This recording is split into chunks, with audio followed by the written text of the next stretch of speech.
Olá, queridos estudantes das tecnologias web. Bem-vindos a mais uma aula de CSS da Universidade XTI.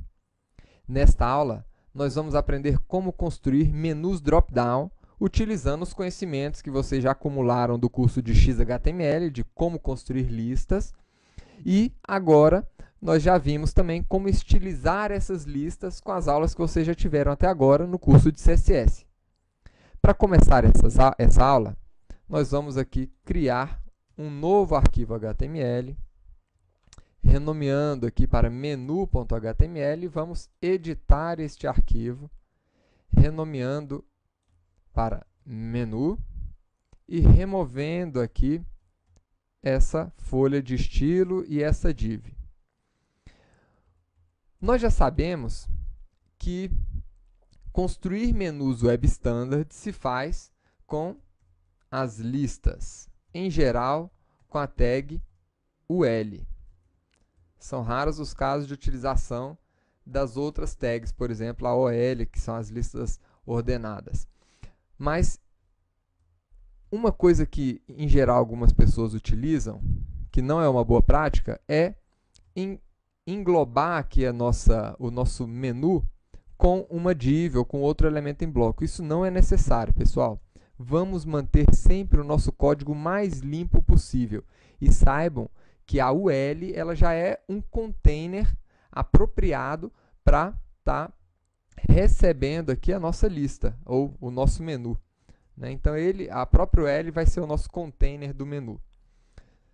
Então, vamos criar aqui um menu o mais simples possível. Vou começar esse menu aqui com a nossa home, né? E vamos colocar aqui outros itens de menu. Então, soluções, indústrias, cases. E vamos colocar aqui o contato. Tá ótimo. Vamos abrir aqui o nosso menu. E aí está o nosso menu, né? Bem simples. Vamos começar a estilização desse menu direto aqui no nosso XHTML. É bom que dessa maneira aqui, pelo menos em tempo de desenvolvimento, a gente pode estar utilizando aqui, né, as nossas regras CSS dentro do próprio corpo do XHTML, para poder ser mais ágil, para a gente não correr o risco do browser está cacheando o nosso CSS que ficou em outro arquivo externo, então a gente já coloca tudo dentro desse documento. Isso aqui não tem problema, tá?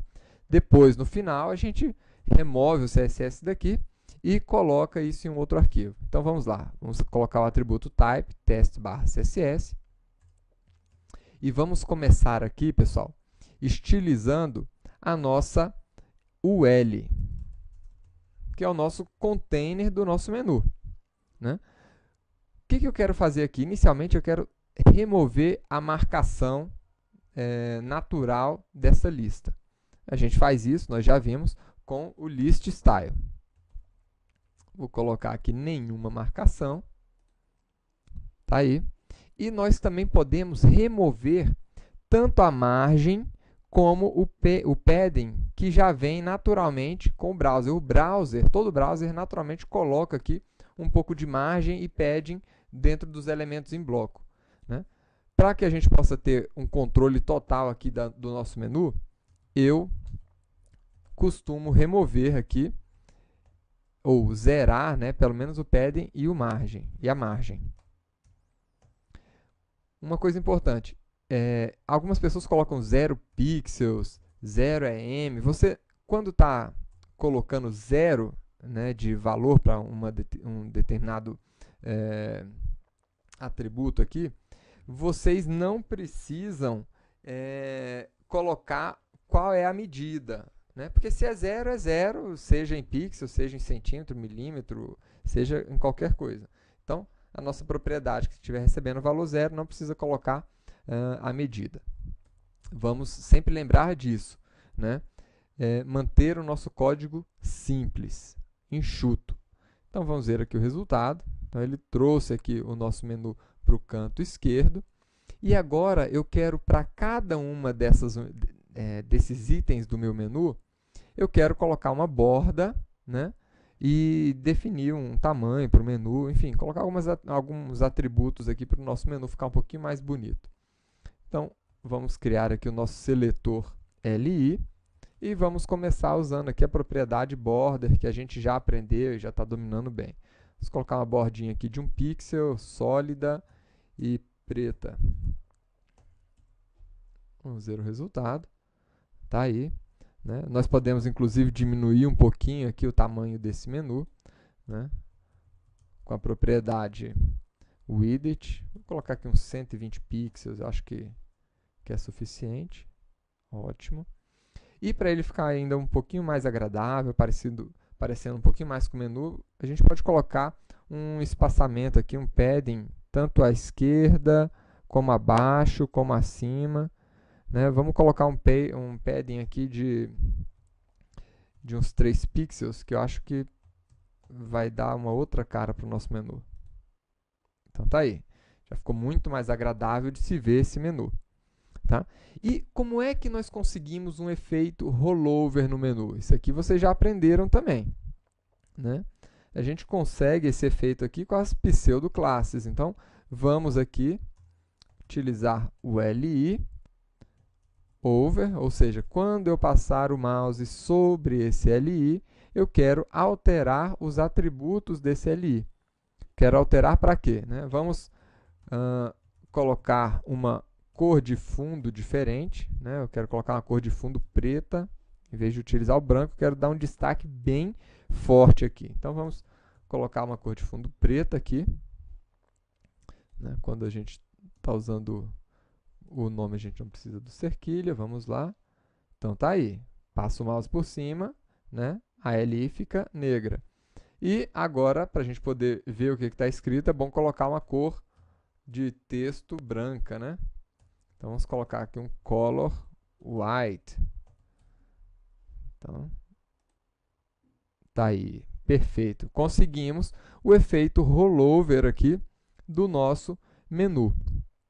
Só que, por enquanto, esse menu está muito simples. Em geral, o menu tem pelo menos mais 1 ou 2 níveis aqui. Né? São raros os casos de um menu de um nível só. Então, vamos aumentar o nível aqui do nosso menu. A gente já viu na construção de listas que é possível colocar sublistas aqui dentro. Então, o que eu vou fazer? Eu vou copiar esse menu aqui. E eu vou colocar aqui dentro de indústrias um submenu. Então, eu vou colar ele ali. Né? Nós podemos, inclusive, alterar esses valores aqui. Então, indústrias financeiras, né? São os bancos aí, as financeiras mesmo. Indústrias de comunicação. Vamos colocar aqui as indústrias de educação, por exemplo, que são muito importantes, né, pessoal? Sem a educação, você não prepara aí as pessoas para ocuparem as vagas de emprego que nós temos, por exemplo, na XTI, né? Vamos colocar aqui energia e também governo. Vamos ver aqui o segundo nível do nosso menu, como é que está ficando. Opa, então, tá aqui, dentro de indústria, né, nós temos aqui um submenu, que ele colocou ali para a gente. Vamos remover aqui o estilo para a gente ver como é que está ficando isso sem estilo. Olha aí que legal, né? Totalmente acessível, né? Sem o estilo a gente consegue ver os níveis, os subníveis do nosso menu. Vamos devolver aqui o estilo para o nosso menu. E aí percebam o seguinte, pessoal, né? Em geral, esse submenu aqui ele deveria ficar alinhado um pouco mais aqui à direita. Como é que a gente consegue esse efeito? Né? A gente consegue esse efeito, eu preciso aqui posicionar diferente esse elemento. Percebam aqui que esse submenu, ele inclusive sequer deveria estar ocupando todo esse espaço aqui para baixo, né? Empurrando aqui os cases lá para baixo. Eu gostaria de tirar ele do fluxo. Tudo bem, posicionamento, fluxo, são coisas que vocês vão ver nas próximas aulas, tá? Mas, só a princípio aqui, nós vamos fazer o seguinte. Esse elemento, ele é um elemento LI, aliás, é um elemento UL que está dentro de uma LI. Então, para eu identificar um submenu, eu vou identificar ele identificando as ULs que estão dentro das LIs. Como é que a gente faz isso? Então, vamos criar aqui um seletor para alcançar esse elemento. Então, toda UL que estiver dentro de uma LI. Então, é assim que a gente cria um seletor para alcançar esse elemento. Então, essas ULs, que são, na verdade, os meus submenus, a gente pode até deixar uma marcação aqui, né, um comentário. Isso aqui é o meu submenu.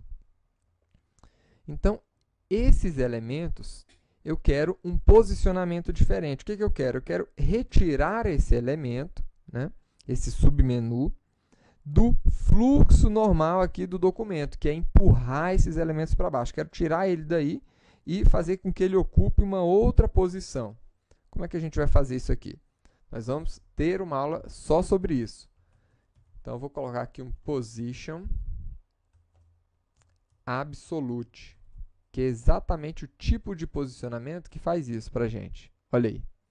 Então, ele deixou aqui o primeiro nível do menu, né, manter a posição original dele, e ele parece que foi lá para trás ou aqui para frente, né, tá uma coisa meio indefinida, mas pelo menos ele saiu do fluxo normal, né? O que eu quero fazer aqui agora? Agora eu vou reposicionar esse elemento, né? Aqui, vamos ver aqui a largura desse nosso bloco, são 120 pixels. Então, eu vou posicionar ele à esquerda dessa posição que ele já está ocupando, né? 120 pixels. Vamos ver o que acontece aqui. Então, está aí, né? Se a gente posicionar ele um pouquinho mais à direita aqui, ele ainda vai ficar mais ajustadinho. Então, vamos colocar aqui uns 126 pixels, por exemplo, né?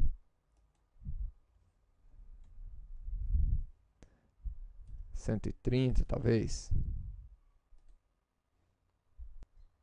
Uma outra coisa que nós vamos acabar aprendendo na aula de posicionamento é que esse elemento L, que nós estamos tentando posicionar ele de forma absoluta, esse posicionamento acontece em relação a outro elemento que esteja fora do posicionamento padrão. Então, como esse elemento L ele está dentro dessas LIs, eu vou fazer o seguinte, eu vou posicionar todas as LIs, né, com o position relative, né? O relative ele vai manter os elementos na posição original, né, mas vai permitir esse reposicionamento dos subelementos dele de forma muito mais fácil para a gente. Então, aqui agora, a gente pode ainda dar uma regulada aqui nesse posicionamento. Então, deu 126 pixels, ficou perfeito. E esse posicionamento aqui acima, né, como este elemento, o L, ele está posicionado em relação, né, de forma absoluta a esse elemento LI, então eu posso simplesmente aqui colocar um top igual a 0 pixels, vamos ver o que acontece, que ele já fica posicionado em relação ao início desse elemento, né? E nós podemos ainda colocar -1 para ficar ainda mais ajustado. Agora ficou perfeito. E uma outra coisa que está acontecendo aqui, percebam que quando a gente passa